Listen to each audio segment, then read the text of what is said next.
আসসালামু আলাইকুম। সবার আগে বাছাই করা 10টি আন্তর্জাতিক খবর জানিয়ে দেব। প্রথমেই থাকছে শিরোনাম। তবে তার আগে অনুরোধ থাকবে ভিডিওটিতে একটি লাইক দিবেন।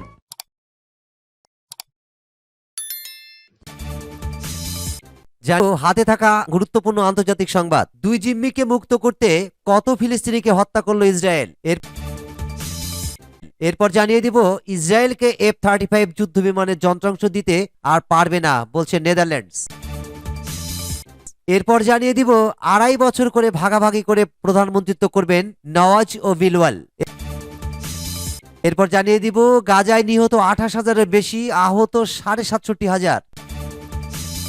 এরপর জানিয়ে দিব চীন সীমান্তের কাছে বিরাট সড়ক পথ তৈরি করবে ভারত, কিন্তু কেন? এবং সর্বশেষ জানিয়ে দিব ভোটের আগে টিকটকে বাইডেন। শুনছিলেন সংবাদ শিরোনাম, এখন বিস্তারিত।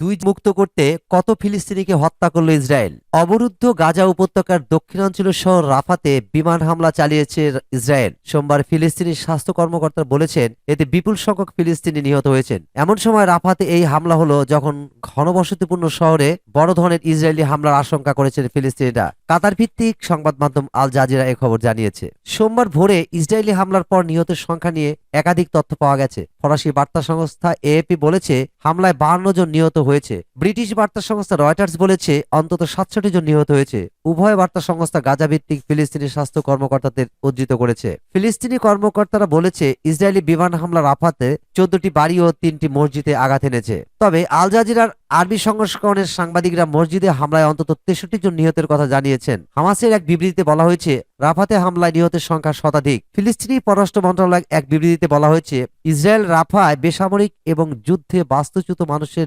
নিশানা করা অব্যাহত রেখেছে। দখলদারদের সাম্প্রতিক হত্যাযজ্ঞ রাফায় যুদ্ধ সম্প্রসারণে বিপর্যয়কর পরিণতি বিষয়ে আন্তর্জাতিক সতর্কবার্তা ও আতঙ্কের প্রমাণ।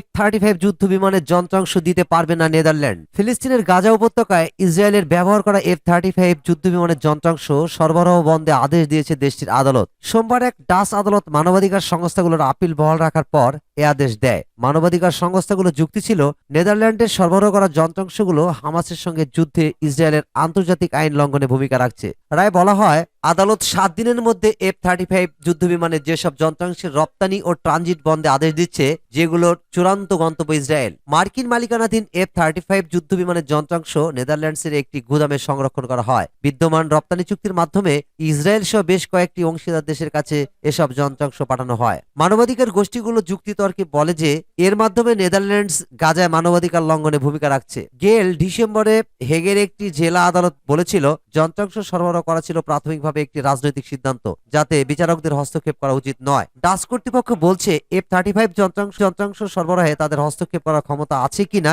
সে বিষয়ে তারা স্পষ্ট নয়। সরকারি আইনজীবীদের যুক্তি ছিল নেদারল্যান্ডসে যেগুলো সরবরাহ না করলেও ইসরায়েল যে কোনো জায়গা থেকে তা সহজেই সংগ্রহ করতে পারে।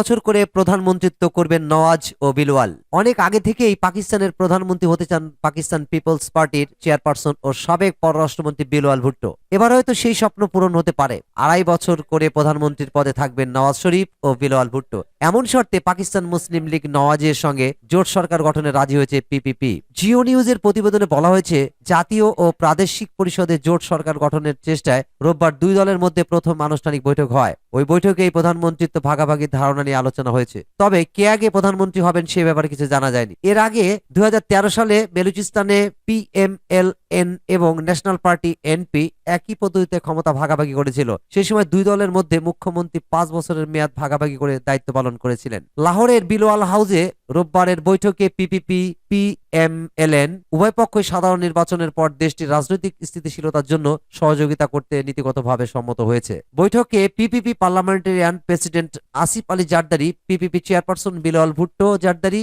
এবং PMN থেকে সাবেক প্রধানমন্ত্রী নওয়াজ শরীফ সহ বেশ কয়েকজন জ্যেষ্ঠ নেতা উপস্থিত ছিলেন। ভেতরের খবর বলছে বৈঠকে পিএমএলএন আনুষ্ঠানিকভাবে পিপিপি কে জোট সরকারের অংশীদার হওয়ার প্রস্তাব দিয়েছে।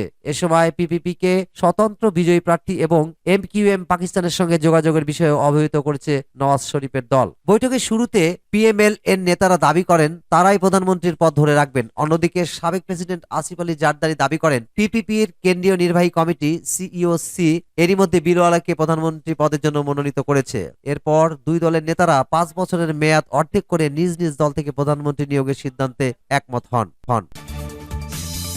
গাজা তো 28,000-এর বেশি, আহত 67,500। গাজা যুদ্ধে এখন পর্যন্ত 28,064 জন ফিলিস্তিনি নিহত এবং 67,611 জন আহত হয়েছে বলে শনিবার এক বিবৃতিতে জানিয়েছে সেখানকার স্বাস্থ্য মন্ত্রণালয়। গত 8 অক্টোবর গাজা থেকে ফিলিস্তিনিদের সশস্ত্র সংগঠন হামাস ইসরায়েলের দক্ষিণাঞ্চলে নজিরবিহীন হামলা চালায় এবং 1200-রও বেশি মানুষকে হত্যা করে, জিম্মি করে নিয়ে যায় আরো 242 জনকে। ওই দিন থেকে পাল্টা আক্রমণের তীব্র আক্রোশে গাজার উপর ঝাঁপিয়ে পড়ে ইসরায়েলি বাহিনী। যে যুদ্ধ এখনো চলছে এবং যুদ্ধের শেষ কোথায় তা কেউ জানে না। মাঝে গত বছর নভেম্বরে এক সপ্তাহের যুদ্ধবিরতি ছিল, যে সময় ইসরায়েলের বিভিন্ন কারাগারে বন্দী প্রায় 200 ফিলিস্তিনির মুক্তির বিনিময়ে হামাস শতাধিক জিম্মিকে ছেড়ে দিয়েছে। বাকি জিম্মিদের মুক্তির জন্য নতুন করে যুদ্ধবিরতি চুক্তির চেষ্টা করা হলেও তাতে খুব একটা আগ্রহ হচ্ছে না, কারণ হামাস বলছে গাজা যুদ্ধ পুরোপুরি বন্ধ এবং সেখান থেকে সব ইসরায়েলি সেনাকে প্রত্যাহার করার শর্ত মানলেই কেবল তারা নতুন যুদ্ধবিরতিতে রাজি আছে।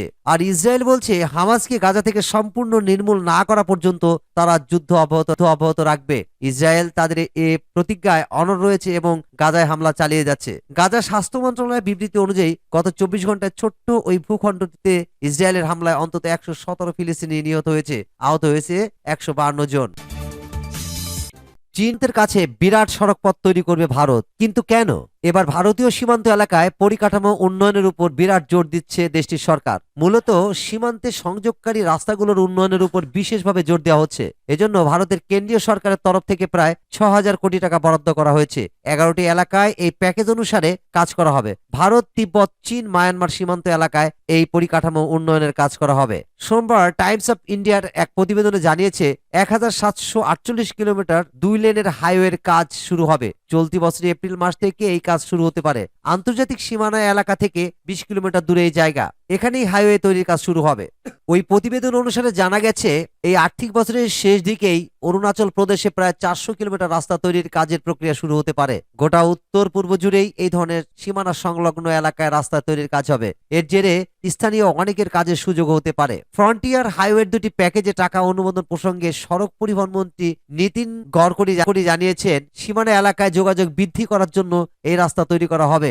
এর জেরে ওই এলাকায় অর্থনৈতিক উন্নয়ন হবে। সূত্রের খবর 2 লেনের রাস্তা তৈরি করা হবে অরুণাচলে। এর জেরে একদিকে যেমন সাধারণ গাড়ি চলাচল করতে পারবে, তেমনি সেনাদের গাড়িও যাতায়াত করতে পারবে। এমনকি মন্ত্রী জানিয়েছেন একাধিক গুরুত্বপূর্ণ নদী অববাহিকার মধ্যে সংযোগ বৃদ্ধি পাবে, সেই সাথে পানি বিদ্যুৎ প্রকল্পের ক্ষেত্রেও বিরাট উন্নতি হবে। এদিকে চীন সংলগ্ন সীমানা এলাকায় পরিকাঠামো উন্নয়নের উপর এর আগেও জোর দিয়েছিল ভারত। মূলত সীমানা এলাকায় পরিকাঠামো উন্নয়ন হলে সুরক্ষার বিষয়টিও অনেকটাই নিশ্চিত হবে বলে বিশ্বাস করে দেশটি। সূত্র হিন্দুস্তান টাইমস। ভোটে টিকটকে বাইডেন। নির্বাচনকে সামনে রেখে জনপ্রিয় সামাজিক যোগাযোগ মাধ্যম টিকটকে যোগ দিয়েছেন মার্কিন প্রেসিডেন্ট জো বাইডেন। রোববার মাত্র 26 সেকেন্ডের একটি ভিডিও দিয়ে সামাজিক যোগাযোগ মাধ্যমের এই অ্যাপে আত্মপ্রকাশ করেন তিনি। নির্বাচনের প্রচারাভিযানের জন্য শর্ট ফর্ম ভিডিও অ্যাপ টিকটকে যোগ দিলেন তিনি। সম্প্রতি ভিডিও শেয়ারিং প্ল্যাটফর্মের মার্কিন সরকারের তীব্র সমালোচনার পর এ পদক্ষেপ নেওয়া হয়। বিশেষত রিপাবলিকানদের পাশাপাশি বাইডেন প্রশাসনের কাছ থেকে চাপের মুখে পড়ে চীনা এই অ্যাপটি। টিকটক হলো চীনা প্রতিষ্ঠান বাইট ড্যান্সের মালিকানাধীন। মার্কিন রাজনীতিবিদদের অভিযোগ চীনা সরকার প্রচারণার মাধ্যম হিসাবে এই অ্যাপটি ব্যবহার করছে, যদিও প্রতিষ্ঠানটির পক্ষ থেকে মার্কিন রাজনীতিবিদদের এমন অভিযোগ অস্বীকার করা হয়েছে। টিকটক তাৎক্ষণিকভাবে মার্কিন প্রেসিডেন্ট জো বাইডেনের অ্যাকাউন্টের ব্যাপারে কোনো মন্তব্য করেনি। নভেম্বরে অনুষ্ঠিত হতে যাওয়া প্রেসিডেন্ট নির্বাচনের আগে তরুণ ভোটারদের কাছে পৌঁছানোর জন্য নতুন এই অ্যাকাউন্ট চালু করেন বাইডেন। রোববার রাত পর্যন্ত জো বাইডেনের অ্যাকাউন্টটিতে ফলোয়ার ছিল 10,900 জন। সূত্র আরব নিউজ।